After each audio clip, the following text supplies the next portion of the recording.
Hey everybody, welcome back to the Lex Business channel, and in today's video I'm going to share with you how to pick your first product on Amazon. So this is going to be an overview of the steps to actually do a product selection process. Will take like a step-by-step video tutorial on the computer screen. I can't tell you verbally how to do all of these things, but I'm going to give you the idea of what happens. So number one is you want to open your browser and open a new incognito window. You don't want to be logged into your Amazon account because you don't want Amazon to recognize your search results and link things together. You want to have a blank canvas so that anything you search is naturally popping up.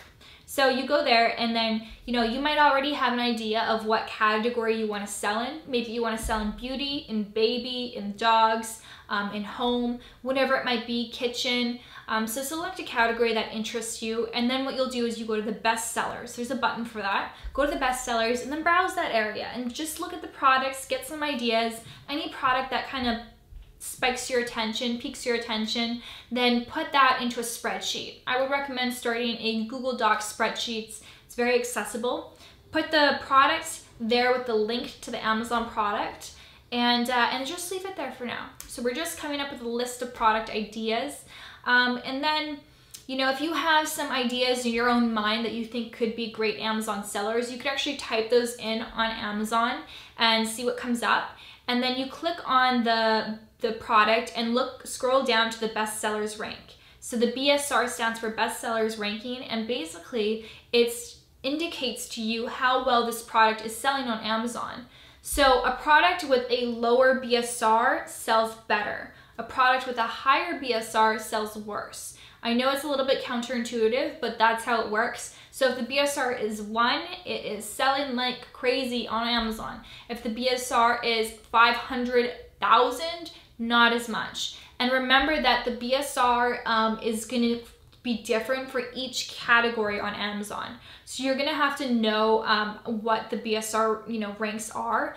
Or what you could do is download this thing called Jungle Scout. Jungle Scout, honestly, I can't believe I didn't have this when I first started on Amazon because it saves you so much time. It's basically an extension, a Chrome extension that you can get.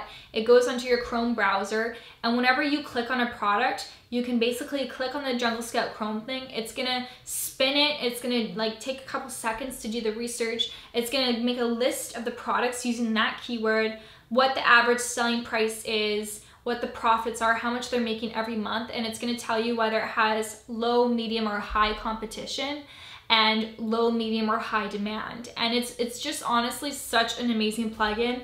I'm linking it down below for you guys if you want to try it out. I honestly think that at this point, this Jungle Scout is a necessity for a new seller. At one point I thought maybe it was just an accessory, like something as a luxury item, but really I think it's a necessity now because it's going to save you so much time, and it's going to make sure that you don't get your calculations wrong. With human error, it's a computer, so it's not really, it's pretty much right most of the time. So you can do that. So BSR basically, though, the lower it is, the better it's selling. The higher it is, the worse it's selling. Okay, so you basically say, for example, you decide that you want to sell an iPhone case. So what you'll do is you're going to find the best selling iPhone case on Amazon, and you know how to do that because Amazon has a bestsellers rank, and you find the best selling, and then you also find the 2 competing products. So the 2 that are like the runner-ups, the ones who are almost the best selling but not quite. And so you plug those into your spreadsheet, and basically what you want to do with those is you want to evaluate them. How identical are they to the best selling? Are they very different? Do they have more reviews, less reviews? Reviews is a huge thing to take into consideration because, believe me, it is hard to get reviews on Amazon nowadays.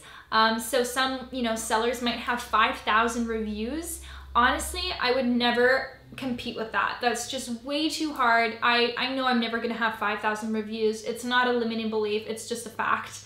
It's not gonna happen. So I would shy away from that probably. But products that you can find, these like little nugget products where they have really high demand on Amazon but a low number of reviews, and that's probably my favorite way to find a product because when they have high demand but low reviews, it just kind of opens the door for you. It's almost like they're saying, come in, sell here, and become a bestseller immediately because we want you here.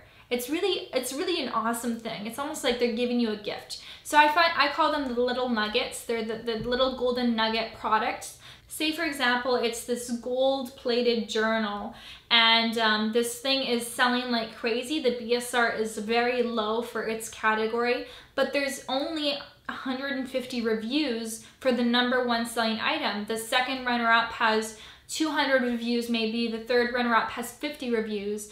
I, in my opinion, would say, wow, this is a very, this product has a lot of potential, and then I would put it on my list to look in depth, look further in depth, do more research on it, figure out, why isn't anybody else, figuring this out? Why didn't anybody else find this product? Why am I the only one who has seen this opportunity potentially? Okay, next you're gonna look at price. So price is very important.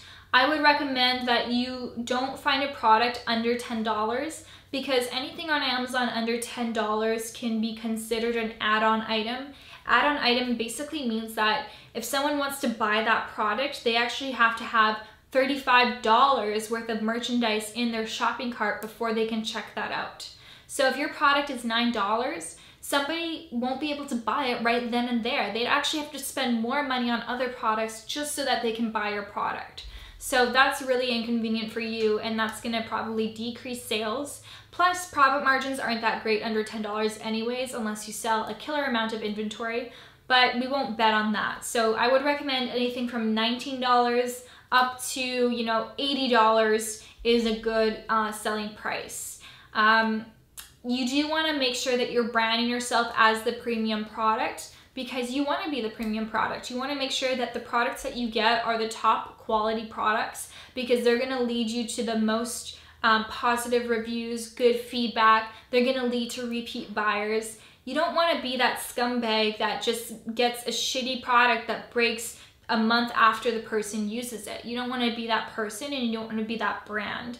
So brand yourself as the premium products, and because you're premium, you can price it as premium. You have the right to do that. If you have the quality, why not, So, maybe your product's $30. I find that's a good price range on Amazon. You also don't want to go too high, so I wouldn't say above $80, because when people go to Amazon, they do expect to find a better deal. So if your product is more expensive than what they can find in retail stores, they're not going to buy it. So you have to have a little bit of common sense with your pricing. But in general, look for products that are around $19 to $80. So the next thing I would look for is the potential for differentiation. So for example, when it comes to private labeling, a lot of people will just they find a product and they literally replicate that product. They find the manufacturer that creates the exact same product. They put their brand on it, they sell it on Amazon, and when a customer comes to buy, they might see, this product and this product look exactly the same, but they're just different brand names. And so, if they had to choose between this product and this product, well, if this product has been established for a while on Amazon and it has, 300 reviews versus this product, which could be yours, and it only has 10 reviews, then the person's probably going to pick this product, because it's going to see that, they're basically the same products, the price is the same, and this one has more reviews, so I'm just going to go with this one. So you want to find ways to differentiate yourself. You want to make sure that you can stand out. Some products are very limited with what you can do to change the product or enhance the product. Good way to figure out how you could differentiate yourself is if you find your product, you go to your top competitor, you click on the reviews, and you click on the 1 and 2 star reviews, you see the things that people are complaining about. So if they're complaining that the product breaks or chips, or that the product doesn't work, or that the plastic isn't sturdy, or whatever it may be, you take those things into consideration and you find out, okay, is this something that I can enhance and fix with my product? You consult with your manufacturer, you ask them, hey, this is what I want to do to the product. Can you do this, and how much would it cost me? So I like to do that. I like to kind of think of that ahead of time, because people a lot of times don't think about that until they're with a manufacturer and until they've decided on a product. I like to think about that before I even decide on the product, because it's gonna help you in the long run. So if I have 5 product options, probably the first thing I would consider is profit margins. Second thing I would consider is review competition. Third thing I would consider is branding potential, which I haven't even dived into, but basically your potential to build a brand around the product. I like to imagine myself seeing the product on a Facebook ad. So a Facebook video ad or a Facebook static ad, I would like to imagine myself seeing that. Would people scroll past it, or would they pause to stop and watch it? Or maybe on Instagram, I like to think about, would an influencer be interested in doing a review about my product? So I really like to consider that, because that's where things are heading. It's all about the influencers these days. And if your product is a spoon, nobody's gonna be interested in marketing that to their followers. They don't wanna show that. If your product is a hair curler, well, a beauty guru might be more interested. And then the fourth thing I would consider is how to differentiate your product. So figuring out ways that your product can be enhanced, optimized, better material composition, or just like adding bonuses, you know, just different ways to differentiate yourself. And of course, profit margin is important as well. I would say you do not want to go below 30% profit margin. The reason for this is because on promotions on, you know, Black Friday, Cyber Monday, you're probably going to do 20% off coupons, and at least then you still have a 10% profit margin. If you go at 20% profit margin, then you're kind of breaking even or at a loss with your product. So I would recommend 30% profit margin. It's good, it's gonna make you money, and it's gonna also give you a little wiggle room for promotions and returns and stuff like that. So these were my top tips for selecting your first Amazon product. If you want to know things to avoid with your first Amazon product, click on the next video, because that's gonna be dedicated to what not to do. And if you want a step-by-step guide on how to source a product from China, click on the link down below in the description, because I've done a tutorial for you where it teaches you that in video format. And if you have any video requests for Amazon FBA or questions, please comment down below and I'd be happy to help you. As always, there's also a link to a course that I recommend for Amazon training. I highly recommend it so that you don't make the costly and time-consuming mistakes that I've seen too many people make. It's for your own good in the long run, but if you're interested, click on that as well. So that's enough talking for today, and I'll see you in the next video, guys. Bye.